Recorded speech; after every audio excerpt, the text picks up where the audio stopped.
Assalamualaikum warahmatullahi wabarakatuh. Bismillahirrahmanirrahim. Alhamdulillahil mutafarrid bil kibriya'i wal 'azamah. Fa subhanahu wa ta'ala dzil 'izzati wal qudrati wal jabaruti wal 'azamah. Wassalatu wassalamu ala khairil bariyah Sayyidis Sadah Sayyidina wa Habibina wa Syafi'ina wa Qurratu A'yunina wa Maulana Muhammad wa ala alihi wa sahbihi wa mawalah. Subhanaka la ilma lana illa ma 'allamtana innaka antal alimul hakim wa la hawla wa la quwwata illa billahil 'aliyyil 'azim. Wa kulluhum min rasulillahi multamisun gharfan minal bahri aw rashban minal diyami. Allahumma ya muallima Ibrahim 'allimna wa ya mufahhima Sulaiman fahhimna. Yang sama-sama kita muliakan para ulama, guru-guru kita, Guru Ahmad Faruq dan Guru Wahab, guru-guru kita yang hadir. Mudah-mudahan Allah Subhanahu wa ta'ala menjagakan mereka semua. Demikian juga untuk orang-orang tua kita, semoga selalu dilindungi Allah, diberkahi Allah, karena mereka adalah sebab keberkahan bagi kita semua. Yang dihormati para pengurus masjid kita dan seluruh jamaah yang hadir pada kesempatan subuh yang mulia ini, Bapak Ibu, senantiasa kita memohon ampun kepada Allah Subhanahu wa ta'ala. Setiap saat kita mohon ampun kepada Allah Subhanahu wa ta'ala. Semoga kita diampunkan Allah Subhanahu wa ta'ala segala dosa-dosa kita, baik yang sengaja maupun yang tidak sengaja, baik yang zahir maupun yang batin, yang hanya Allah Subhanahu wa ta'ala yang paling mengetahuinya. Semoga Allah tutupi aib-aib kita, Allah berkahi dan lapangkan kehidupan kita. Allah berikan kesempatan kepada kita agar kita dapat beribadah sebaik-baiknya kepadanya, dan termasuk di antara hamba-hamba yang salihin, al-mardiyin, yang salihin lagi diridai Allah Subhanahu wa ta'ala. Amin ya rabbal alamin. Kita akan mengkaji pada subuh hari ini, melanjutkan kajian kita, yaitu tentang hukum syar'i. Kemarin kita sudah kaji tentang hukum akli, maka kita mulai masuk kepada hukum syar'i pada halaman 8. Hukum itu ada dua kategori umum.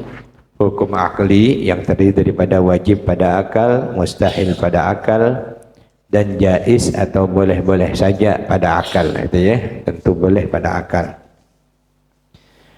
Adapun hukum syar'i, bagaimana yang disebutkan oleh Al-Habib Uthman bin Yahya rahmatullah alaih, yang oleh sebagian ini juga sangat diilhami Allah Ta'ala alam dari kitabnya Maulana Syekh Muhammad Arsyad Al-Banjari, yaitu juga tentang sifat 20, sehingga memudahkan kita masyarakat Nusantara untuk dapat memahami hukum-hukum terkait bagaimana kita mentauhidkan Allah Subhanahu wa ta'ala ini. Hukum syar'i ialah hukum-hukum agama Islam yang berkaitan dengan perintah-perintah Allah dan larangan-larangan Allah. Nah, ini yang paling sederhana makna takwa. Untuk bertakwa kepada Allah, mentaati dan melaksanakan seluruh perintah-perintah Allah dan menjauhi seluruh larangan-larangan Allah. Dan inilah hukum syar'i atau hukum syara' namanya. Dan ini sudah menjadi dasar adat kita.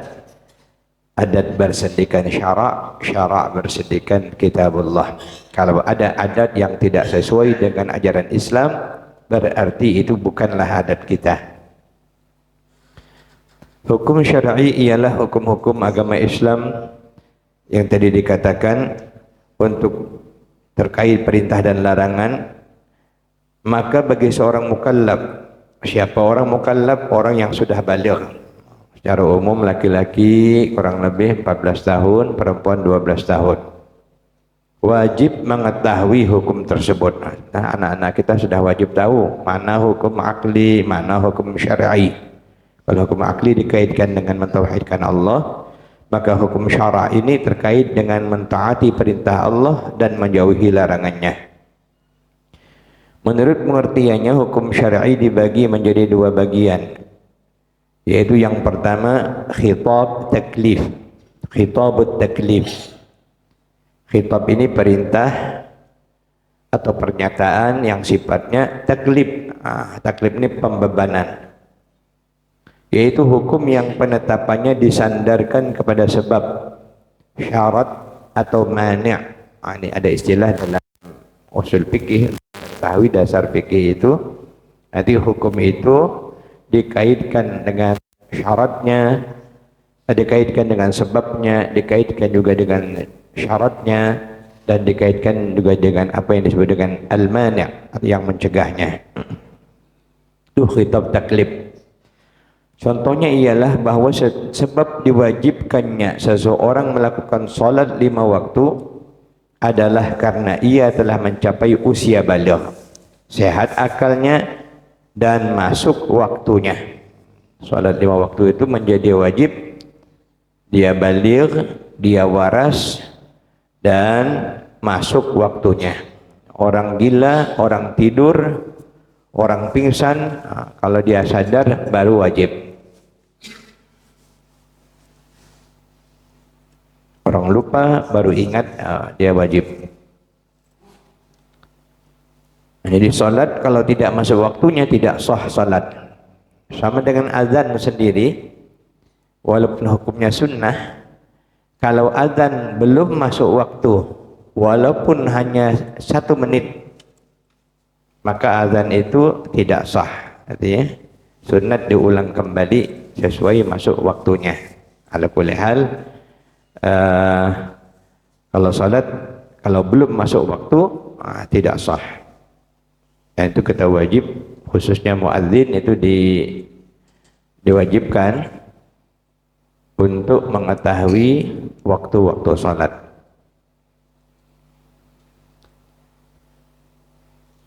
Waktu inilah yang menjadi salah satu syarat dan sebab diwajibkannya salat atas seorang muslim. Aqimis salata liduluki syamsi ila ghasaqil lail wa qur'anal fajr inna qur'anal fajri kana mashhuda. Jadi sudah diaturkan Allah. Kalau masuk subuh, masuk tergelincir matahari zawal, zuhur, nanti asar, tenggelam matahari, maghrib, setelah nanti hilang merah semuanya, atamah, masuk isya. Sudah ditentukan dan diajarkan oleh Allah, lalu dijelaskan oleh Rasulullah SAW, dan sekarang dimudahkan oleh ulama kita dengan menghitungnya secara hisab, sehingga sepanjang tahun pun waktu sholat dapat diketahui. Anak kecil dan orang gila tidak wajib sholat, juga tidak wajib sholat manakala belum tiba waktunya. Belum apa-apa sudah zuhur. Apa sholat zuhur? Belum masuk waktu. Biar lebih afdal katanya. Biar afdal tidak tahu namanya. Tapi pernah kalau di YouTube itu kita lihat ada orang azan waktu belum masuk, marahlah orang sekampungan, ngatai dia gila. Kamu waktu aku azan waktu masuk waktu kamu tak mau datang, apa aku azan di luar waktu kamu datang kalau katanya.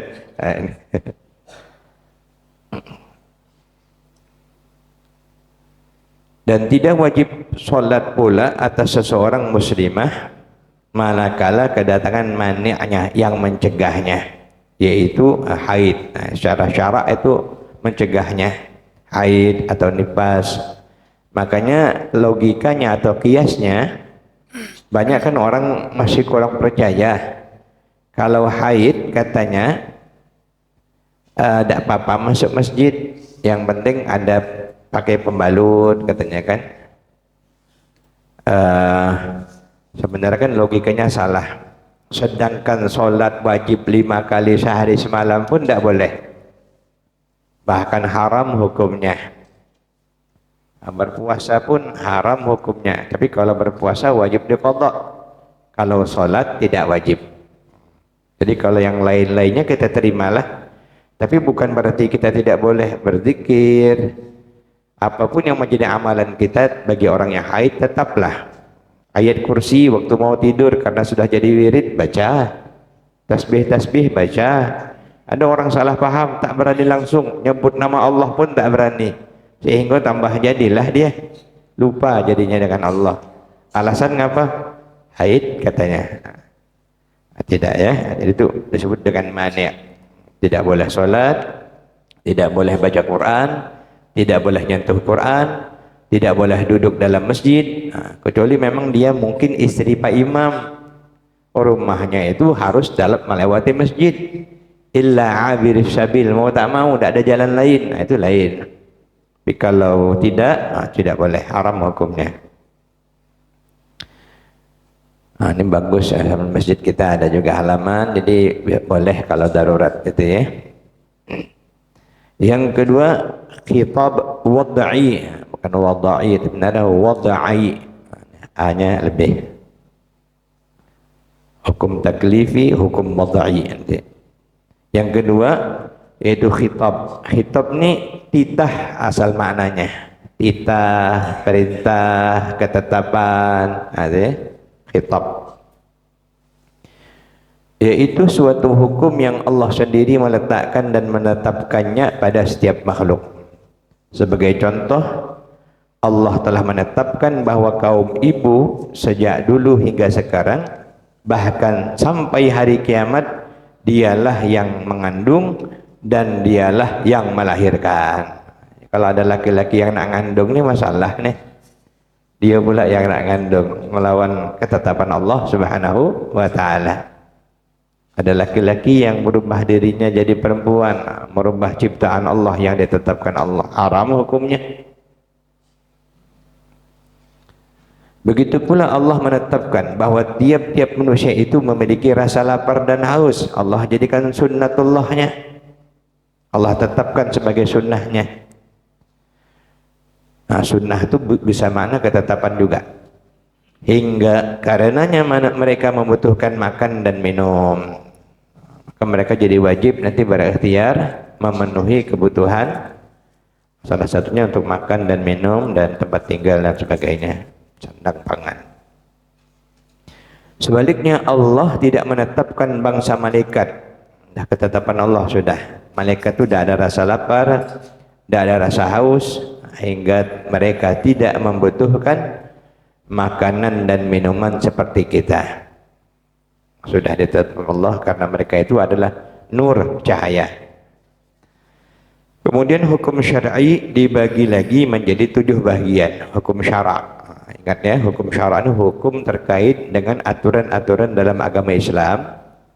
Mana yang perintah, mana yang larangan. Termasuklah mana yang halal, mana yang haram. Kita sebenarnya wajib tahu sudah mana yang halal, mana yang haram itu. Karena kami al-halalu bayyin wal haramu bayyin. Halal sudah jelas, haram pun sudah jelas. Ada sebahagian yang sengaja tidak disebut. Wa bainahuma umurun mustabihat. Ada yang syubhat-syubhat. Faman ittaqa syubhat, siapa yang menjauhi syubhat, istabra li dinihi wa 'irdihi, maka dia menjaga, menjadi aman baik untuk agamanya maupun harga dirinya. Tapi bagi siapa yang melanggarnya, sengaja melakukannya, khawatir nanti waqa'a fil haram, masuk ke dalam yang diharamkan Allah Subhanahu wa ta'ala. Balik kita kepada pembagian hukum syar'i tadi. Maka hukum syar'i itu 7 bahagian. Yang pertama, ini. Jadi tidak ada hukum, kalau kita bicara hukum, apa hukumnya? Misalnya orang kunut, apa hukumnya? Maka hanya 7 ini nanti kategorinya. Tidak ada yang 8. Macam mana hukumnya? Misalnya kita puasa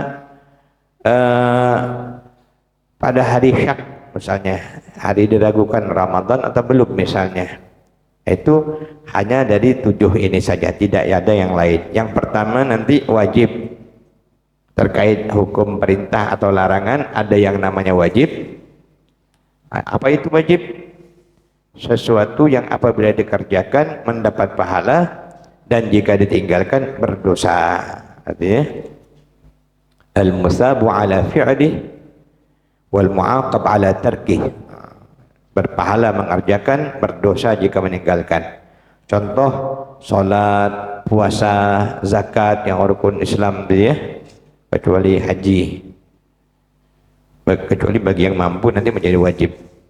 Yang kedua sunnah. Apa yang sunat atau sunnah ini? Yaitu sesuatu yang apabila dikerjakan berpahala tapi tidak berdosa jika tidak dikerjakan. Kalau ditinggalkan tidak pula berdosa. Misalnya salat sunat rawatib, qabliyah ba'diyah, salat duha, salat tahajud misalnya, membaca Quran, berzikir dan sebagainya yang sunnah-sunnah. Itu kalau dikerjakan berpahala, kalau ditinggalkan berdosa. Menuntut ilmu wajib, kalau menuntut ilmu berpahala, tak mau nuntut ilmu hukumnya berdosa. Karena fardu ain bagi setiap orang Islam, talabul ilmi fariidatun ala kulli muslimin wa muslimah. Menuntut ilmu itu wajib bagi setiap muslim laki-laki maupun wanita. Penjelasannya adalah ilmu yang mengajarkan kita bagaimana beribadah kepada Allah. Yang ketiga haram, yaitu sesuatu yang apabila ditinggalkan berpahala dan apabila dikerjakan berdosa dan mendapat siksa. Misalnya minum khamar, minuman keras, berjudi, berzina, mencuri, menipu, membunuh dan perlakuan dosa-dosa lainnya. Haram hukumnya. Jika dilanggar berdosa, kalau meninggalkan berpahala. Makan makanan yang haram misalnya, kita tahu itu haram, kalau kita tinggalkan kita berpahala, tapi kalau kita makan juga berdosa kita. Yang keempat makruh. Apa itu makruh? Asal maknanya dibenci, kuriha. Nah, jadi kalau kita sudah punya halus perasaan ingin lebih dekat dengan Allah, malu mengerjakan yang makruh. Kenapa? Makna asalnya dibenci, tidak disukai, yaitu sesuatu yang dibenci dalam agama, namun tidak berdosa jika mengerjakannya. Contoh lah nih, tapi jangan tersinggung ya, jangan tersinggung. Banyak sudah ulama mengatakan merokok hukumnya makruh. Makruh itu artinya dibenci, tapi tidak ada berdosa, ada. Mun ditinggalkan berpahala, pilihlah. Tapi kalau tidak Ustaz, aku pakai ulama yang bolehkan, salah, tak apa-apa juga itu ya. Karena ada dua kalangan di Indonesia ini ada ya. Belum ada merokok ya lah. Nah itu makruh hukumnya. Contohnya juga talak. Nah, alhamdulillah mudah tidak terjadi pada keluarga kita.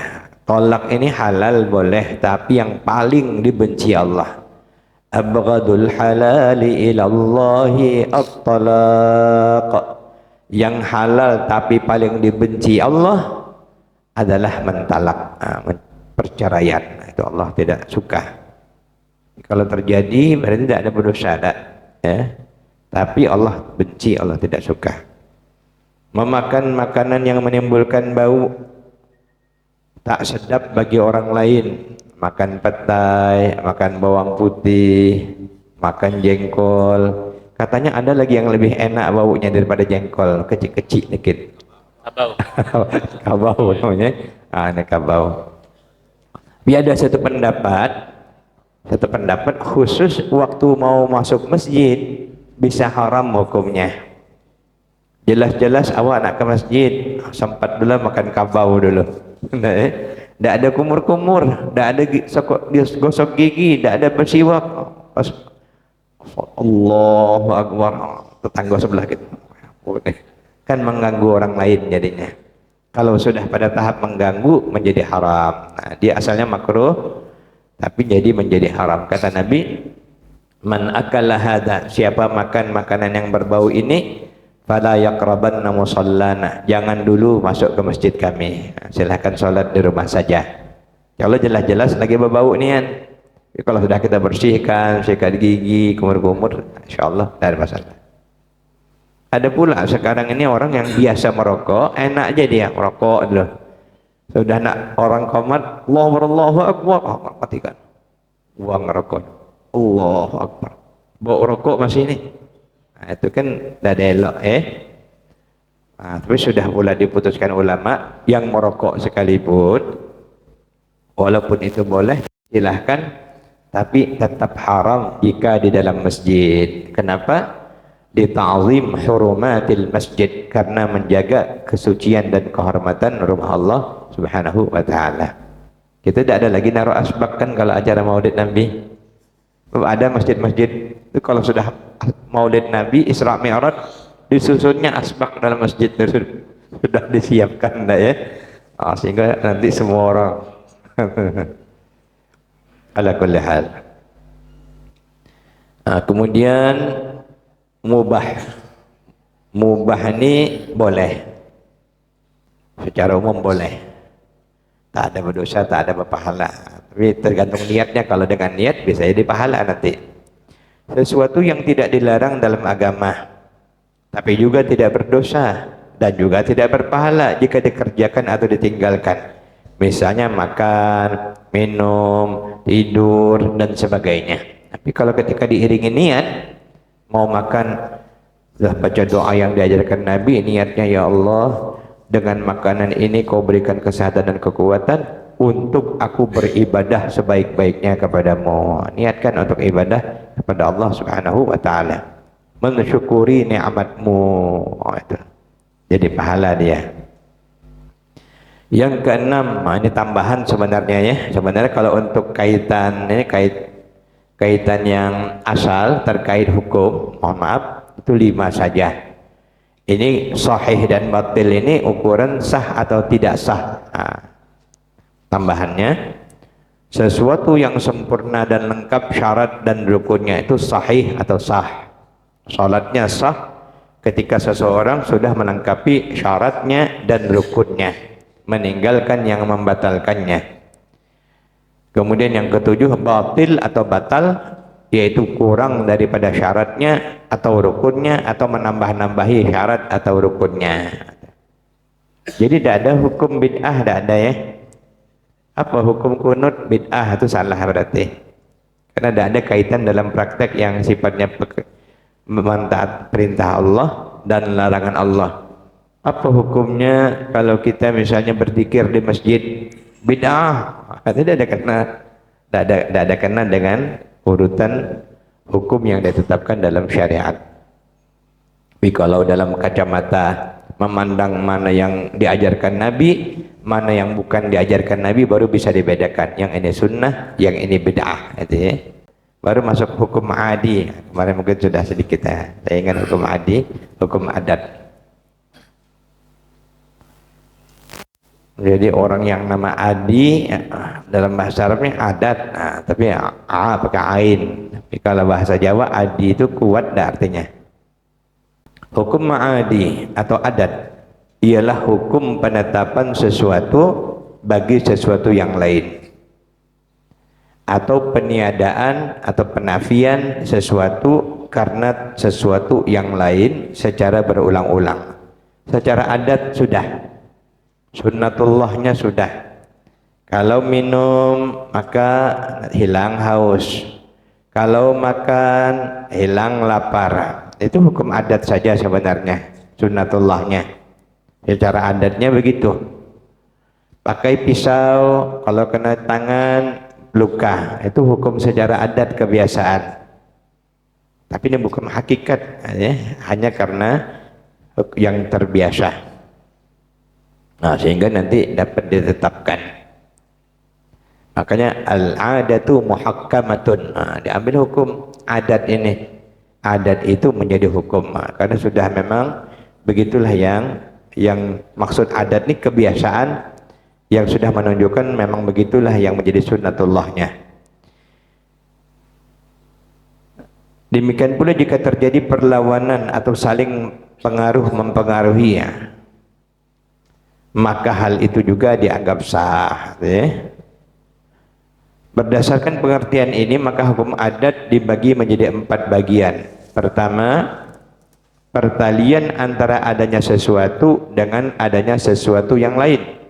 Contoh, adanya rasa kenyang dalam perut karena adanya makanan dalam perut. Nah, jadi karena ada makanan diisilah perut. Nah, secara adatnya itu ada talian antara sebab makan dengan rasa kenyang. Tapi ada orang yang tidak lapar walaupun tidak ada makan-makan. Nah, itu kan ada, tak ada mustahil berarti. Yang kedua, pertalian antara tiadanya sesuatu barang dengan tiadanya sesuatu barang yang lain. Contohnya, tiada rasa kenyang dalam perut karena tiadanya makanan dalam perut. Nah, lapar karena memang tak ada makan. Sama dengan kata guru bakhit, ada orang berdoa, ya Allah anugerahkanlah aku anak yang soleh. Sampai 5 tahun tidak ada kabul-kabul juga. Kenapa? Sebabnya bebini belum. Bebini tidak ada. Yang sebabnya tak dilakukan. Artinya kalau tidak punya bini, macam mana anak punya anak? Itu berarti ada pertaliannya. Yang ketiga, pertalian antara adanya sesuatu barang dengan tiadanya sesuatu barang. Satu sebab ada, yang satunya tidak ada. Tak nampak. Misalnya ada rasa dingin pada tubuh kita. Ya. Karena apa? Karena tidak pakai baju. Tiada kain, tiada baju yang menutupi tubuh. Tidak ada pakai pakaian, ada rasa dingin lah, ada yang melindungi tubuh kita secara sebabnya. Jadi ini harus kita hakikatkan hanya hukum kebiasaan, bukan hakikat. Hakikatnya Allah Subhanahu wa Ta'ala. Makanya kalau kita berobat, dokter tuh hukum adat saja, makan obat hukum adat saja. Yang menyembuhkan bukan dokter, bukan obat, Allah Subhanahu wa Ta'ala. Itu harus kita jazamkan.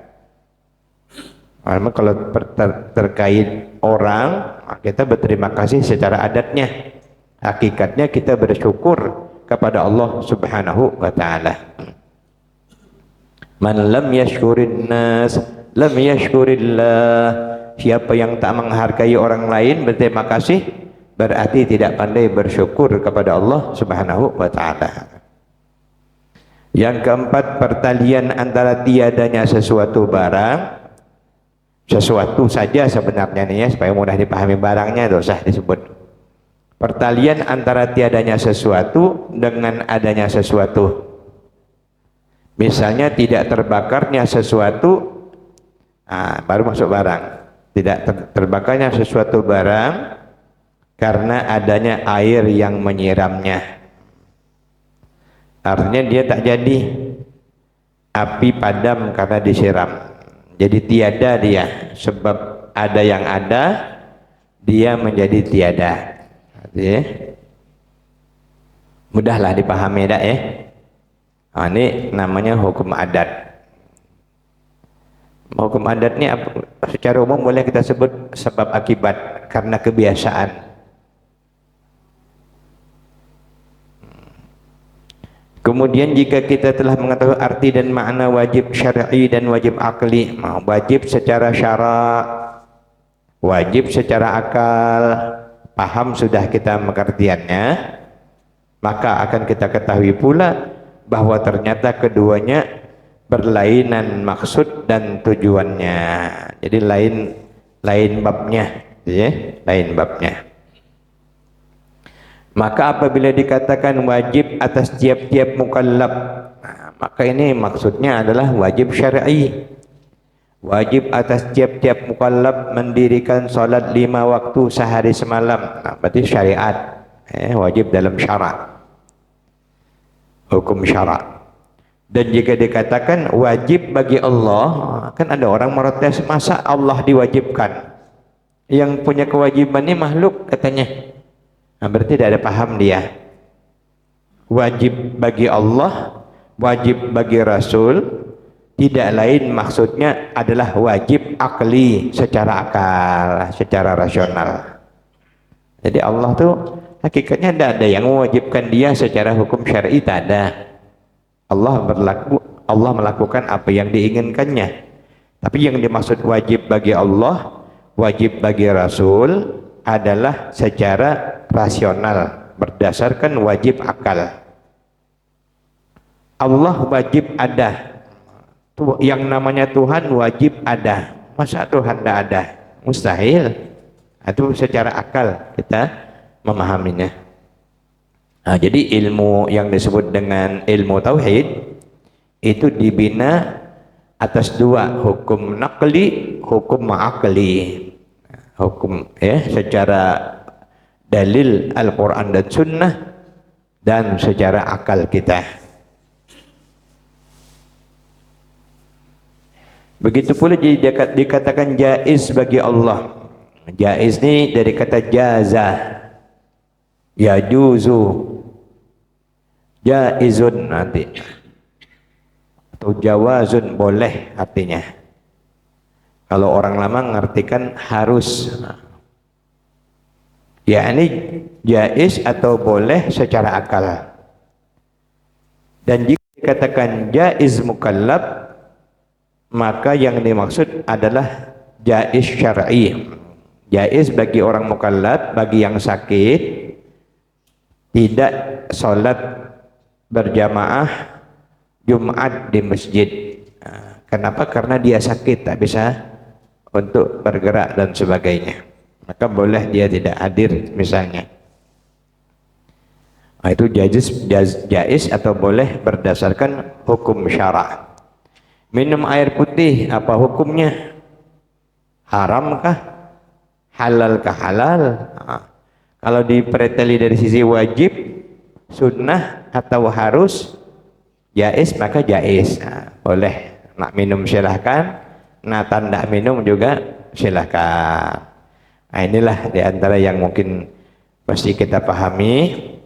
Nanti baru kita masuk kepada pertemuan berikutnya, sifat 20. Jadi ini pelan-pelan dikit nih, karena kita ini kata Pak Lohot, bengkel hati. Bengkel hati ini ibarat spare part mobil yang paling penting-pentingnya. Kalau cuman body itu biasalah, para jokinya ahli dia. Tapi kalau dalam bagian dalam sistem pengapian dan sebagainya, maka nak pelan-pelan supaya kita nanti duduk memahaminya mantap kita. Jadi kalau kita dalam setiap tindak tanduk kita itu, kita sudah benar-benar mentauhidkan Allah Subhanahu wa ta'ala.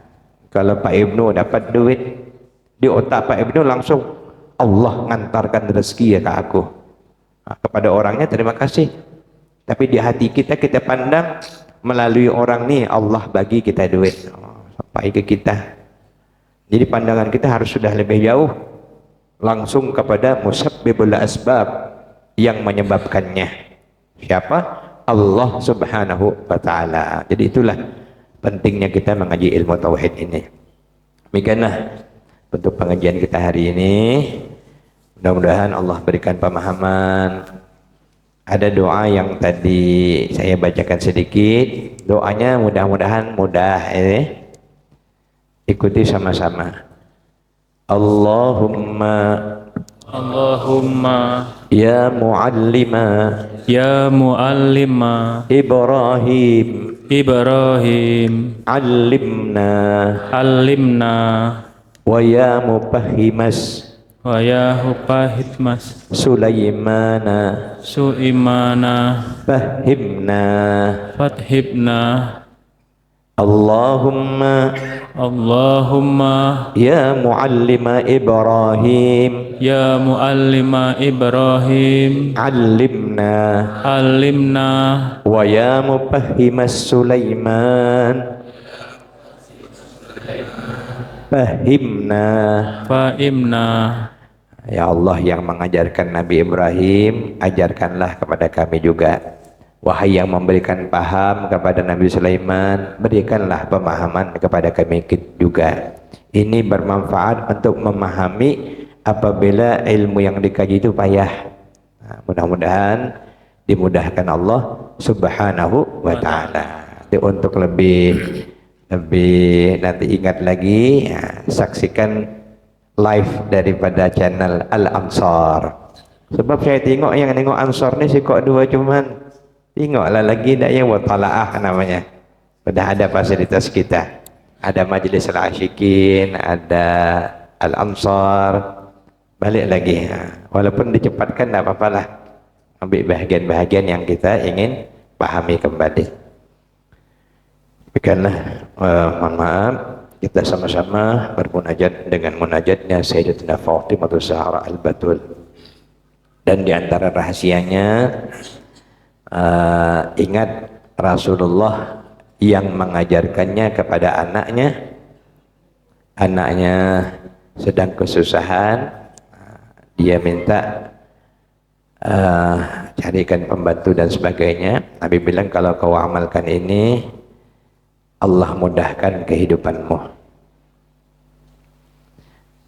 Ya awal awalin wa ya akhiral akhirin wa ya zal quwwatil matin wa ya rahimal masakin wa ya arhamar rahimin ya awal awalin wa ya akhiral akhirin wa ya zal quwwatil matin wa ya rahimal masakin wa ya arhamar rahimin ya awal awalin wa ya akhiral akhirin wa ya zal quwwatil matin wa ya rahimal masakin wa ya arhamar rahimin.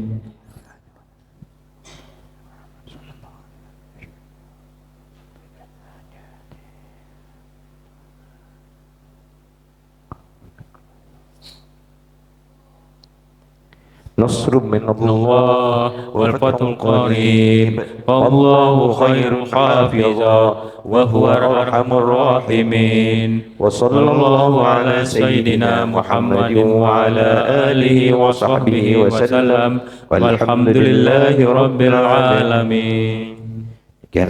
Assalamualaikum warahmatullahi wabarakatuh.